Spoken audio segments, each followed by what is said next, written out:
Bueno, buenas tardes. Gracias por la invitación. Y vamos a entrar en un mundo un poco diferente. Vimos una serie de pláticas en la mañana, pero vamos a platicar ahora de animales. Vamos a hablar de cisnes. La primera pregunta sería, ¿qué tipo de cisnes conocen ustedes? Hay cisnes de color blancos y hay de rosas también. ¿Cuántos de ustedes han visto un cisne negro? En la película, claro, está el momento de la película, de la famosa bailarina, etcétera, etcétera. No, pero lo voy a ligar a un tema de finanzas. ¿Qué es un cisne negro en finanzas? Y lo voy a relacionar a una historia de Roma, en donde en un pueblito en Roma, pues conocían solamente los cisnes blancos. La gente vivía en el pueblito muy feliz y decían, oye, pues todos los cisnes son blancos, porque viven en el pueblito, no existe internet, ni celulares, ni ese tipo de cosas. Y decías, pues yo vivo muy feliz en mi pueblito y conozco los cisnes blancos. De repente llegó una persona que venía de otro pueblito y les dijo, pues sabes qué, los cisnes también hay cisnes negros. Nadie les creía. No lo tienen en el mindset, no lo tienen la gente, ciertas cosas o ciertos eventos por la experiencia. ¿Qué es un cisne negro? Un cisne negro es en el momento en donde yo veo algo que mi cerebro o mi mente no tiene reconocido por la experiencia o por lo que he vivido. Claro ejemplo sería lo de las Torres Gemelas en Nueva York. Dos aviones chocando en las Torres Gemelas en Nueva York. Es un evento que la mente no lo capta en ese momento. Algunos de ustedes son muy jóvenes, no los han visto. Para mí me tocó vivirle en una mesa de operaciones en un banco grande y de repente todo el mundo está parado viendo el evento. ¿Qué está pasando? Es un evento que no lo tengo en mi mente. Yo normalmente, y eso es cómo funciona la mente, curiosísimo, yo tengo y le asigno, y había una palabra fuerte, una probabilidad a un evento. ¿Cuál es la probabilidad de que suceda X cosa? Por ejemplo, voy manejando y ¿cuál es la probabilidad de que alguien me pegue? Pues va a depender qué tan rápido manejo, etcétera. Pero ya tengo en mi mente tengo una probabilidad. Vayamos al evento de las Torres Gemelas. Antes del evento de las Torres Gemelas, la mente asignaba una probabilidad. Si yo les preguntara, ¿qué probabilidad? Y trabajemos con un número entre 0 y 100, le dan a que dos aviones se estrellen un bonito día en la mañana en las Torres Gemelas. ¿Cuál es la probabilidad que le daban? Probablemente antes del evento hubiera sido cuasi cero. O el primer comentario, Luis, estás loco, eso no sucede. Y ahora que ya lo vimos, ¿qué probabilidad le asignan? Una probabilidad mayor. Entonces, de eso es un poquito lo que quiero llevar al mundo de las finanzas y lo que es riesgo. Nosotros tenemos una percepción del riesgo en base a nuestra historia, educación y nuestra vida. Pero eso no significa que hay otras cosas que no veamos. Hay otras cosas que están fuera de nuestra cultura, nuestro ámbito, como mis cisnes negros, que están fuera de mi mundo. Ahora, ¿cómo enfrento ese riesgo? Porque obviamente hay dos riesgos. El riesgo positivo, pues me saqué la lotería, o el riesgo negativo, pues perdí todo mi lana. Lo estoy llevando poco a poco al mundo de las finanzas. Entonces, ¿cómo enfrento esto? Y déjame hacerles otro ejemplo. Vamos a hacer un ejemplo con dos escenarios. Yo tengo 500 pesos, 500 dólares, cualquier moneda. Y ustedes me tienen que escoger entre dos eventos, el evento A y el evento B. El evento A, que es el evento, digamos, positivo, yo les doy 100 pesos más. Brinca de 500 a 600 pesos, ya, ganan 100 pesos. Tienes que escoger entre A y B. El segundo evento B es tirar una moneda. Si ganan, ganan 200. Se van de 500 a 700. Pero si pierden, se quedan en 500. Entonces, repito, el evento A es brincar de 500 seguro a 600 sin hacer nada. Les doy 100 pesos. Y el segundo es tirar una moneda. Quedarse en 500 y subir a 700. ¿Cuál escogen? ¿La segura o el volado por más? La segura. Ese es el pensamiento, digamos, de la mayoría de la gente. Pues es dinero gratis, ¿para qué me la juego? Ya tengo 100 de ganancia, me voy padrísimo, ¿para qué me la juego? Ya gané de 500 a 600, pues simplemente escogí la S fuera. Vamos a hacer un juego al revés. Ahora tienen que pagar. Tienen 500 y están obligados a pagarme 100. Brincan de 500 a 400, es el evento A. Y el evento A y el evento B, perdón, tiene ahora un juego diferente. Si ganan el volado, se caen en 500. Pero si pierden el volado, se van a 300. ¿Y ahora cuál escogen? ¿El A, que es seguro perder 100? ¿O el B, que es aventarse el volado y quedarse igual? ¿O perder más? ¿Cuál escogen? Ya la dudaron, volado. Ya la dudaron. ¿Qué significa esto? Y esto tiene un impacto impresionante en las finanzas. Y no lo tenemos muy claro. Cuando vamos ganando, se explica la siguiente, cuando vamos ganando, somos menos arriesgados. Vean sus vidas. Cuando vamos ganando somos más arriesgados, pero cuando vamos perdiendo, somos más apostadores. Y esto está probado científicamente y es una prueba estadística. Entonces, eso de que si sube me va bien y bajo me va bien y es 50-50, pues no es tan cierto. Hemos vivido mucho en nuestra mente que son dos posibilidades. Cuando tiro una moneda, me voy a referir a otro ejemplo de la moneda, pues es cara o cruz o A o B, gano o pierdo. Padrísimo. Pero en realidad cuando lo ato a otras cosas y a la vida normal, pues sí tenemos un cierto sesgo. Un sesgo que estadísticamente y habiendo probado en el mundo, dice que para arriba somos menos apostadores y para abajo somos más apostadores. Me voy al mundo del riesgo de las finanzas. El principal riesgo que vemos nosotros en Monex por el tipo de negocio que somos es el riesgo cambiario. Si yo hoy, que es octubre de 2016, les hubiera dicho hace 3 años que el tipo de cambio iba a estar en 18.50, ¿cuántos de ustedes me hubieran creído hace 3 años que el tipo de cambio iba a estar en 18.50? ¿Cuántos me hubieran creído? Luis, ¿qué estás haciendo en tu vida privada? ¿A qué te dedicas? Porque está medio rarito tu visión del mundo. Ahora me paro en octubre de 2016. Vámonos para diciembre.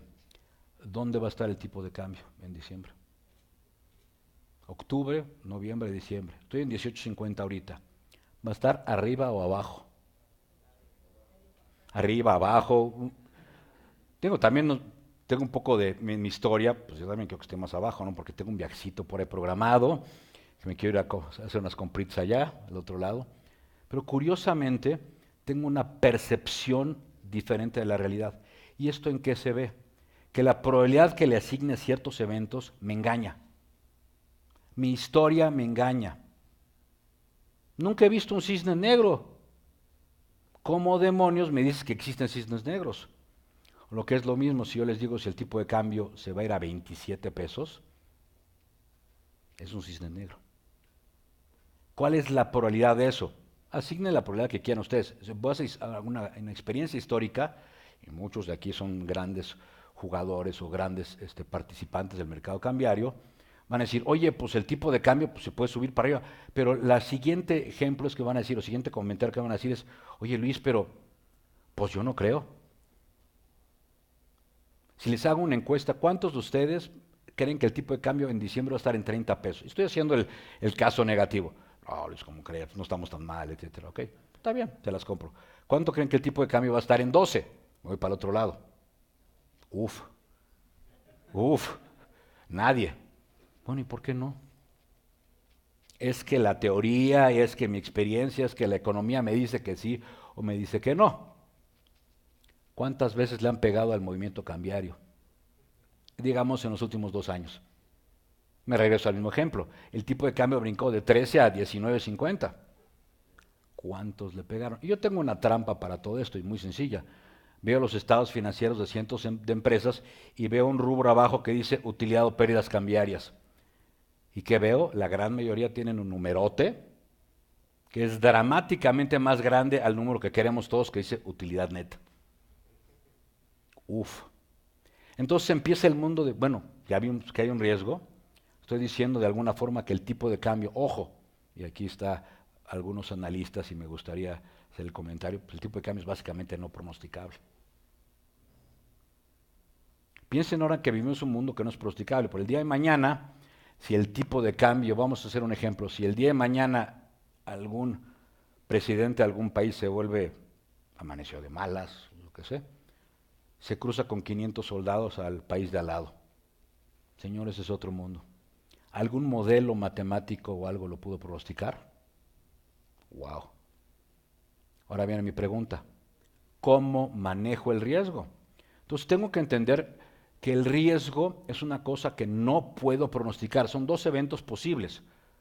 Y yo, por mi bagaje cultural que me engaña, ese bagaje, y déjame utilizar la palabra, me engaña ese bagaje cultural, porque no tengo toda la información completa, al engañarme me dice, pues veo poco probable. Y entonces tomo una decisión a la empresa diciendo, pues es que no va a pasar nada. A pesar de que ya entiendo que tengo un riesgo, soy un importador, no va a pasar nada. Pues no hago nada. Y en ese momento es cuando se devalúa, curiosamente. Es como una especie de maldición, una cosa existe, ¿no? Entonces, ¿cómo lo debo de manejar? Lo curioso, el tema curioso que vemos en México es que ese mismo engaño que tenemos con las empresas, o ese engaño de alguna forma razonado, lo que llaman los americanos fooled by randomness, parte del que el movimiento cambiario es bastante al azar, intervienen muchas cosas que no podemos controlar, como es la actividad humana. Todo esto toman decisiones, yo no creo que pase nada. Es que también oí que tengo un amigo que es el primo de alguien que conoce en algún lado y él sí sabe. Y en las empresas tomamos decisiones de ese tipo, lo cual es mucho más dramático. Es como cuando compro un coche y me ofrecen un seguro, pues, un símil, me ofrecen un seguro de coches y me dicen, oye, ¿te interesa el seguro de coche? Y yo contesto como contestaba mi papá hace 40 años, pues, ¿para qué lo quiero? Yo sí sé manejar bien. Veme, no he chocado nunca. Pero depende de mí el evento. Hay eventos exteriores que no dependen de mí. ¿Qué puedo hacer? Bueno, muy sencillo, tengo que hacer coberturas. Y viene el tema de, pues las coberturas cuestan, como cualquier seguro. Si yo tomo un seguro, pues obviamente tengo una empresa que me está garantizando algo, un tipo de cambio, un nivel máximo, que me están diciendo, pues por arriba, te garantizo que más arriba de cierto nivel o que estés comprando a cierto nivel. ¿Cuesta? Pues sí, sí que le cuesta, como cualquier seguro. Ahora, siguiente pregunta, ¿cuántos de ustedes tienen un seguro de gastos médicos para hacer dinero? Es decir, mi infarto para cobrar el seguro. Como que la lógica no funciona. Entonces, siguiente pregunta es, ¿por qué frente a riesgos cambiarios, que según esto yo sí sé dónde va a quedar el tipo de cambio, de repente no hago nada? Estoy tomando un riesgo innecesario en muchas empresas. Y eso es a lo que nos dedicamos nosotros, es tratar de asesorar a las empresas. Primera parte es percibir el riesgo. ¿Qué riesgo enfrenta mi empresa? Tengo que definirlo, es como la visita al doctor. Doctor, pues la verdad, estoy tomando mucho, estoy corriendo mucho y estoy comiendo mal. No estoy corriendo mucho, estoy tomando demasiado y estoy comiendo mal. La garnachito, estoy comiendo el sandwichito a deshoras y a tiempo. ¿Ok? Me hacen un examen, una serie de preguntas, es lo que hacemos con los clientes. Tengo que entenderte. No es la misma solución para la empresa A, para la empresa B y la empresa C en términos de riesgo. Todas las empresas tienen sus propias particularidades y su propio cuerpo, vamos a llamarlo así, su propia forma de vivir. Entonces tenemos que entender la empresa, ya que se hace el diagnóstico, se determina el riesgo, se pasa al siguiente paso. ¿Cuál es el siguiente paso? Establecer una política de cobertura. Que esa política para ustedes está muy claro cuando compran un coche. ¿Cuál es esa política? Pues cada vez que compran un coche nuevo, le ponen el seguro. ¿O cuántos de ustedes que son ejecutivos de alto nivel no tienen seguro de gastos médicos mayores? ¿Cómo? No es lógico. Entonces, ¿por qué el riesgo? Ah, pero eso sí no hay bronca. ¿Por qué el riesgo no lo considero de la misma forma? Lo que debo de hacer es cubrir esos riesgos y entrar en una política de cobertura. Y esa política de cobertura se hace con forwards, que es un tipo de producto, que es la compra adelantada de esos dólares, opciones, que son techos, y se hace una política de cobertura. Yo no sé dónde va a quedar, entonces tengo que tener la capacidad de aprovecharme de una bajada, en el caso de un importador, y de cubrirme en caso de una subida, tener claro y establecerlo con una política, porque muchas veces lo que nos pasa en las empresas es que, pues ¿cómo la ves? Pues yo creo que va a subir, no, pues espérate para comprar más abajo, y ahí nos las llevamos. Y mientras el riesgo iba para arriba y para abajo y ¡pum! Y el riesgo nos come. Entonces tiene que ser una operación de librito. Compré el coche, lo aseguro. tengo el riesgo, conozco el riesgo y en ese momento lo aseguro, lo cubro, lo controlo, lo administro. No lo dejo a la buena de Dios. Ojo, si no hago nada, ¿qué estoy haciendo? Estoy especulando, porque no tomé una posición.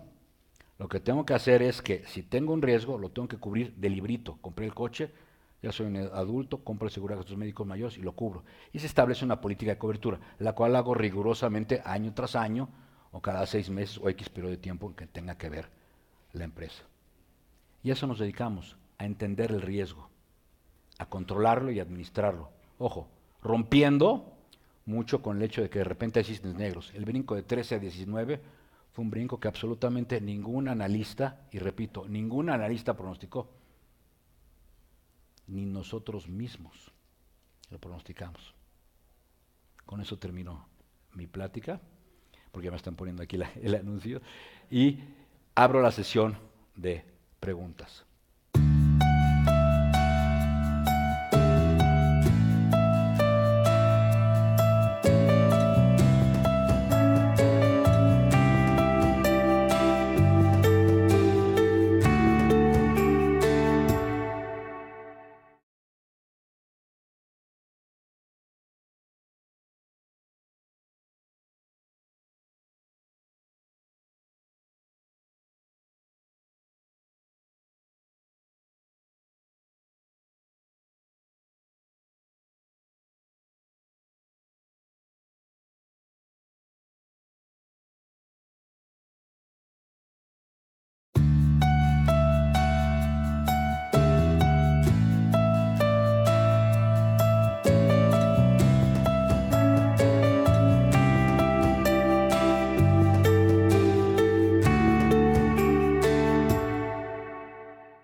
En los fondos de inversión, ¿cómo funcionan estas políticas de cobertura?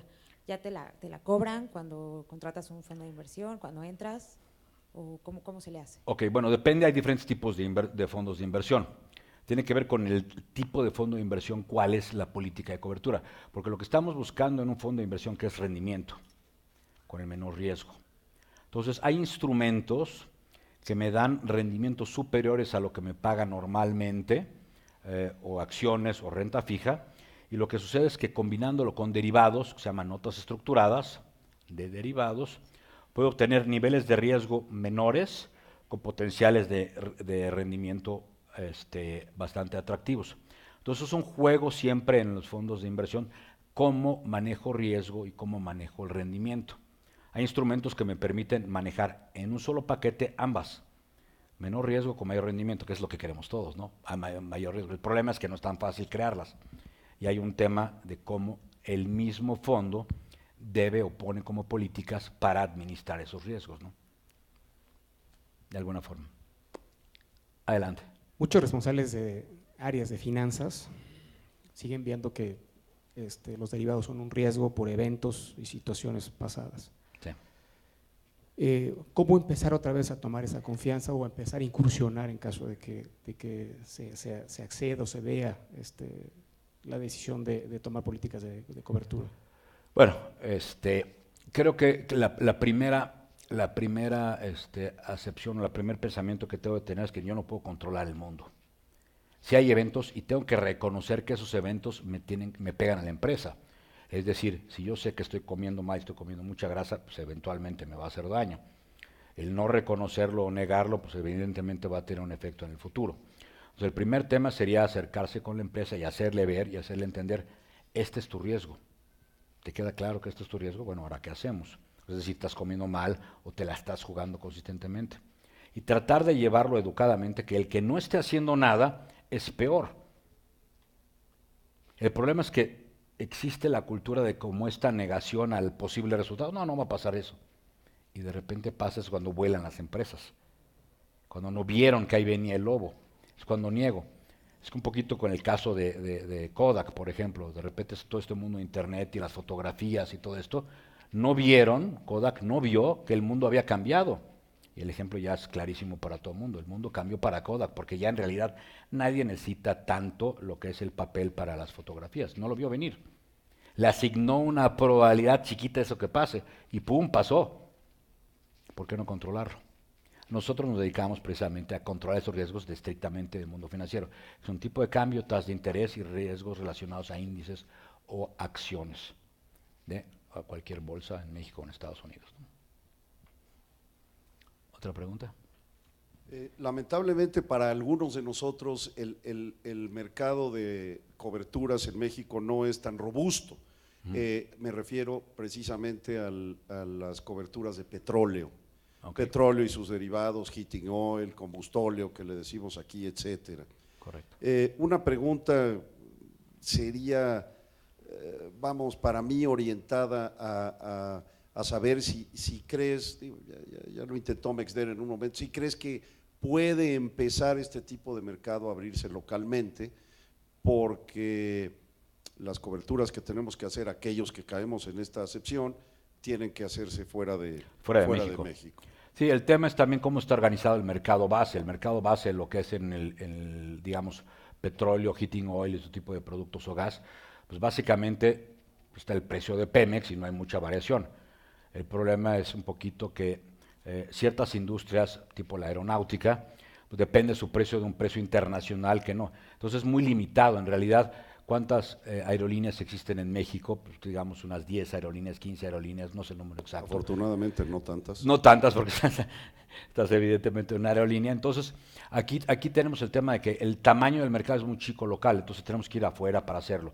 Creo que es más importante en ese sentido tener los mercados en el Mexder que tengan el tamaño suficiente para lo que la mayoría de la gente está haciendo. Está demasiado focalizado para la industria mexicana y el mercado subyacente no es tan abierto. El precio de la gasolina es controlado todavía.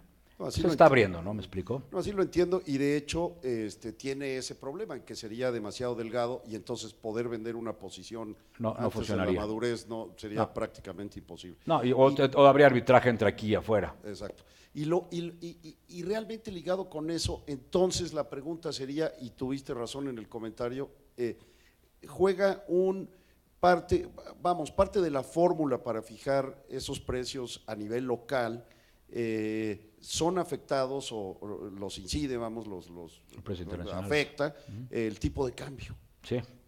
Para poder hacer, y entonces juegas ya con con una como cobertura mixta, me explico, la del petróleo y la del tipo de cambio. Entonces se pone complicado. Sí, el mundo no es fácil.